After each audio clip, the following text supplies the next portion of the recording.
Thank you, Mr Deputy Speaker. Mr Deputy Speaker, I rise today to first voice my gratitude to the work our police force does every day, and also, like everyone in this chamber, to voice my absolute commitment to tackling domestic violence in the Northern Territory. We know how acute the domestic violence crisis is. We just heard the horrific figures from the member for Fanny Bay. We know we need to take urgent action to enhance women and children's safety. And so the important question for me around this bill is, will this make women and children safer? So in considering it, I sought advice from many of the specialist services that work directly with victims of domestic and family violence, and I asked them that directly. Will this bill do that? Will it make women and children safer? And their answer was clear. No, they said. If we truly want to protect women, we need better support, proper training for police and adequate resources to help police handle high-risk situations effectively. In fact, they said their concern was that this bill could make women and children less safe. I'll talk a bit more about that as I go. I want to say again that I absolutely support our police. They work incredibly hard, often in high risk and challenging circumstances. They have a critical role in keeping us all safe. They work under incredible pressure and they do not have enough support. But enhancing police powers without thoughtful consideration of the wider consequences doesn't make communities safer. Evidence from jurisdictions across Australia has shown that increasing police powers alone does not reduce crime, and in many cases it leads to over-policing, increased community mistrust and the erosion of civil liberties. And here in the Northern Territory we must be especially cautious. Aboriginal people are already devastatingly overrepresented in the criminal justice system. Expanding police powers risks making Aboriginal communities even more vulnerable to over-policing and harassment. This is why I'll be supporting the amendments that the member for Mulka is proposing today. These amendments reflect the reality on the ground in communities and they act to strengthen this bill. I also say again that like every person in this chamber, I'm absolutely committed to doing whatever we can to keep women and children safe, and I'm absolutely committed to doing what we know will work. When we talk about protecting women and children from domestic, family and sexual violence, we must always take the necessary steps to make sure we do it in ways that are effective, that are evidence-based and in consultation with the people who work on the ground to keep our communities safe. So as I said earlier, when I sought advice from many of the specialist services and asked them that question, these are people who are working, asked that question, will it make women and children safer? I repeat their answers, they've said no. These are people who are working at the front line with women and children who are survivors of domestic, family and sexual violence every day.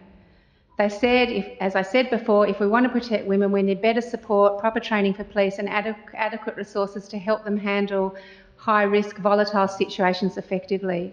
Expecting police officers to make split-second decisions without the proper support and training will not keep women safe. In fact, it could put them at greater risk. We've heard from experts that the recommendations from the coroner's inquiry into the deaths of 4 Aboriginal women should be central to any reforms made in this chamber, and other members today have made reference to these recommendations. Yesterday we heard from the Minister for, for the Prevention of Domestic Violence that recommendations 7 and 17 were being implemented. What about the other 33 recommendations?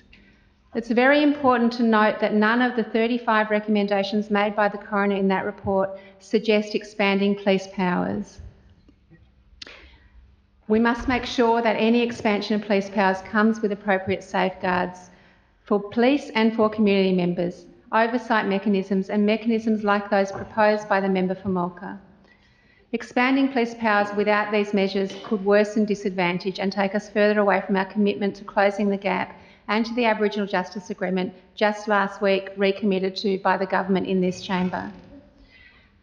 As we've also heard members in this chamber talk about, domestic violence is very complex and we need to address it in as many ways as possible. I want to acknowledge the very positive news that the Minister for Prevention of Domestic Violence shared yesterday and again today in the chamber, that funding for the co-responder model in Alice Springs is, she said, not only being continued, but has been expanded to the Darwin-Palmerston region and the Katherine region. I was very happy to hear this because that this has started in Katherine, Darwin and Palmerston because people on the ground have been asking me about it. I know the sector is looking forward to hearing more details about how it's going to be implemented. I hope we can get clarity on funding and timelines for the co-responder model, because we need to ensure that our officers have proper time, appropriate time and training to be better equipped to handle these situations and to work with the co-responder model. Mr Deputy Speaker, if we truly want to enhance safety for victims and survivors of domestic, family and sexual violence, we must focus on what we know works. This means improving support services, it means providing police with the right training and resources, it means investing in community-led safety initiatives. It also means genuine consultation with Aboriginal communities and people on the ground doing this work, particularly when any legislative changes are proposed. Mr Deputy Speaker, this is the approach that will actually build safer communities, one that's grounded in justice, equity and respect for human rights. Expanding police powers without the necessary safeguards and without the input of those most affected is not the solution. I do not support this bill, but if we are to pass it, I urge the Chamber to support the amendments put forward by the member for Mallorca to provide some protection to people in our community. Thank you.